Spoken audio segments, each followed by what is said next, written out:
오늘 하나님께서 주신 말씀은 요한복음 6장 41절에서 59절 말씀입니다. 예, 오늘 말씀을 인해서 하나님의 은혜가 여러분들 삶 가운데서 함께 하실 줄 믿습니다.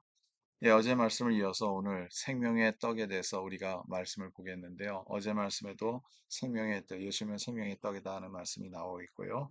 계속 이어서 예수님이 어떻게 해서 우리의 생명이 떡이 되시는지 우리가 좀 구체적으로 내용을 보는데요. 오늘 44절부터 우리가 보겠습니다. 나를 보내신 아버지께서 이끌지 아니하시면 아무도 내게 올 수 없으니, 예, 예수님 앞에 올 수 있는 것은 하나님께서 우리에게 그것을 가능케 하시고 우리를 이끌어 주셔야지만 우리가 예수님 앞에 올 수 있죠. 그래서 그 다음에 45절은 선지자의 글에 그들이 다 하나님의 가르침을 받으리라 기록됐은즉 아버지께 듣고 배운 사람마다 내게로 오느니라. 하나님의 말씀이 있는데 그 말씀을 듣고 깨닫고 배우는 자만 예수님 앞에 나올 수 있다는 거죠. 이 내용이요. 이렇게 생명의 삶을 설명하고 있습니다. 하나님께 이끌림을 받기 위해서는 하나님을 신뢰하고 겸손해야 합니다. 겸손한 자가 진짜 은혜를 받을 수 있어요. 이것은 이 진리는 변함이 없습니다. 겸손하지 않으면 여러분 절대로 우리가 은혜를 못 체험해요. 누가 은혜가 없다 그러면 그게 겸손의 문제가 거의 대다수의 케이스죠. 겸손할 때 우리가 은혜를 참합니다. 그리고 다음으로 하나님의 가르침을 받아야 합니다. 하나님의 가르침을 받아야 되는데 하나님의 가르침을 받지 않으려고 그러죠. 그러다 보니까 내가 겸손하지 않으니까 내가 다 안다고 생각하고 내가 모든 것 다 위에 있다고 생각하면 절대로 그 말씀이 들어갈 수가 없는 것이죠.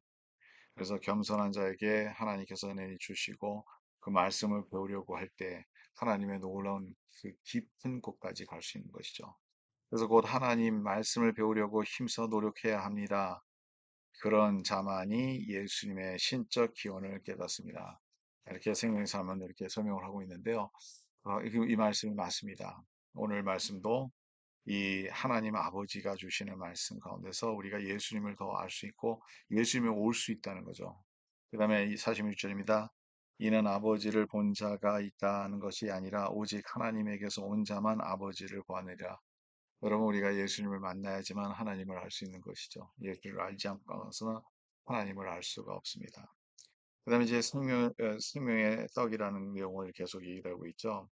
50절 보겠습니다. 이는 하늘에서 내려오는 떡이니 사람으로 하여금 먹고 죽지 아니하게 하는 것이니라. 이것은 생명의 떡에 대해서 얘기를 하죠. 48절에는 나는 곧 생명의 떡이니라. 예수님이 생명의 떡이라고 얘기를 표현하고 있어요.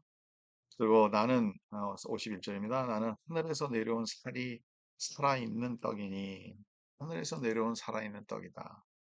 사람이 이 떡을 먹으면 영생하리라. 내가 줄 떡은 곧 세상의 생명을 위한 내 살이니라 하시니라.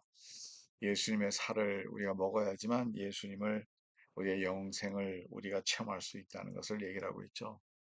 예수님의 살을 우리가 어떻게 먹을 수 있습니까? 이것을 예전에 예수님의 시대 사람들은 도저히 이해를 못했습니다.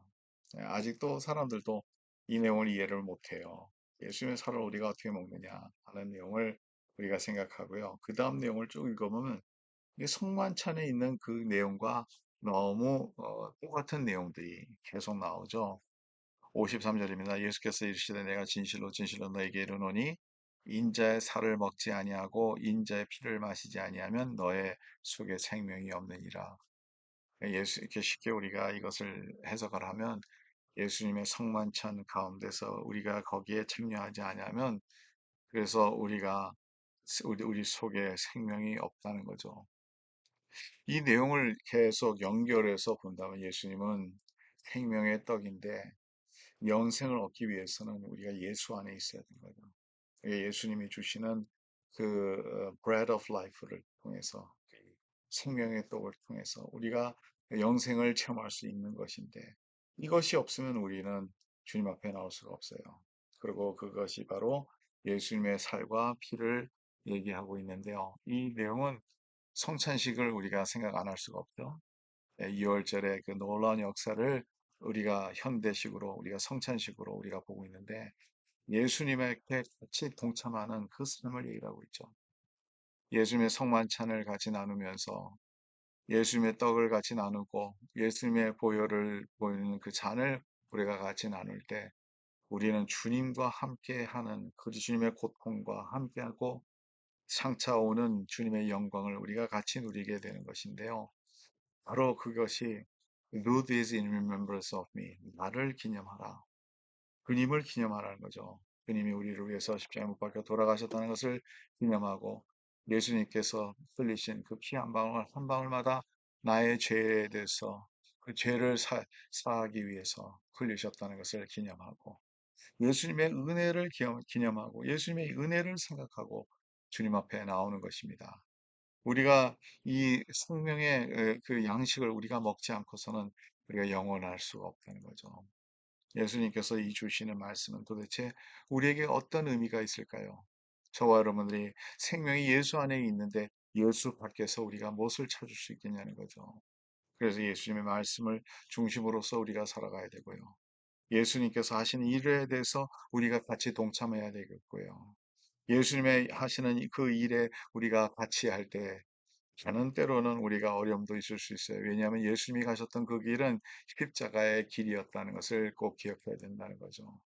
그래서 때로는 눈물이 있고, 주님과 함께 우리가 핍박도 받을 수도 있고, 주님과 함께 모욕감을 우리가 느낄 수도 있고요. 주님과 함께 간다 하면 그 모든 이 세상에서 오는 어려움도 우리가 겪을 수 있습니다. 그러나 그 모든 것을 우리가 이겨낼 수 있는 것은 또한 하나님의 오직 하나님만 주실 수 있는 은혜의 가운데 있을 때 우리가 그 은혜로 이겨서 이겨내고 극복할 수 있다는 겁니다. 오늘도 이 말씀을 생각하면서 생명의 양식 되신 예수님 중심으로 그래서 만나의 법칙이 있잖아요. 이 만나랑 또 같이 계속 연결해서 얘기가 말씀이 나오는데요. 이 만나의 법칙을 우리가 꼭 기억해야 됩니다. 날마다 일용한 양식, 하나님이 주신 양식, 바로 하나님의 말씀을 우리가 받고 먹고 그 말씀대로 살아가며 그럴 때 하나님의 그 놀라운 영광을 우리가 맛보면서 예수님과 함께하는 삶을 살아갈 수 있다는 것을 믿으시기 간절히 바랍니다.